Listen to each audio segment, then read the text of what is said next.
Hey there, I'm Dave with the Pinhoti Project. Going to run through a little spring scenario for you, maybe give you some calling tips on kind of what we do, how I approach calling the turkeys on the roost all the way through the day. We'll start out with a gobbler on the roost once we get set up on a turkey and we're hopefully within 150 or so yards of him and hopefully the way he's going to go, because that's the biggest recipe for success. We'll start with some tree yelps, just trying to pretend to be a hen on the limb, waking up, sleepy, nasally sounds. Go something like this.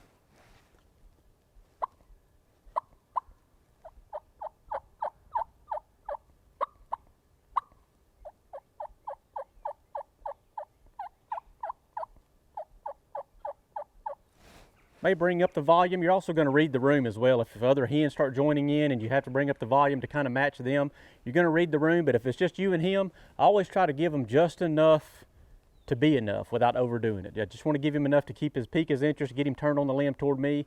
If I can see or tell through his gobbling that he's turned on the limb, then a lot of times we'll kind of stop it there, because as long as he's pointed my direction, I've given him enough to satisfy me and him, hopefully. But bringing up the volume, you know, as it gets a little bit more daylight, she's getting a little bit more antsy about hopping off the limb, and may go something like this.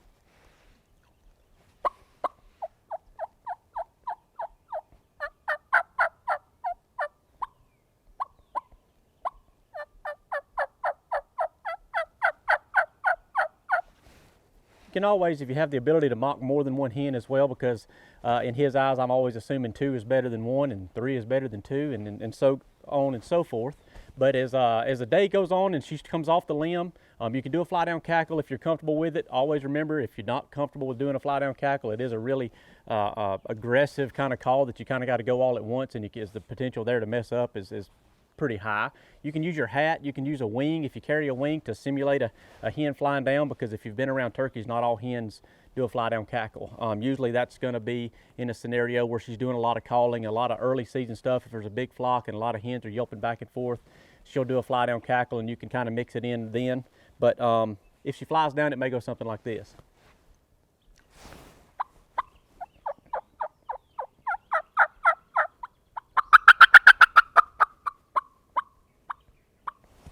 Now she's come off the limb, she's hit the ground. Typically I find that they'll hit the ground and be nervous for a second, making sure the coast is clear, and he'll hopefully gobble at that, and he's soon to come off the limb too, because I'm sure he's wanting company if it's springtime.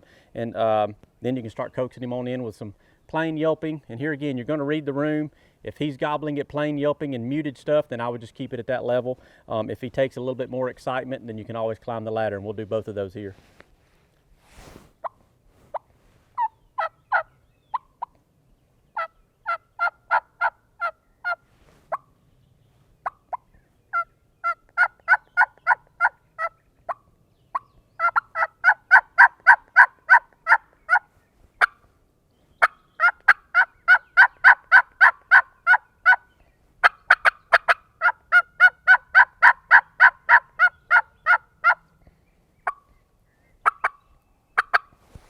You just read the level of aggression that you need to kind of convince the turkey to head your way.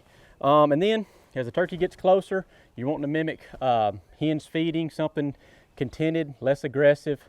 Also something that he can pinpoint a little less accurately, because you don't want him staring you in the face when he comes over the ridge or enters the field or whatever. So I will typically go to clucking and purring or doing single note yelps and soft muted stuff again.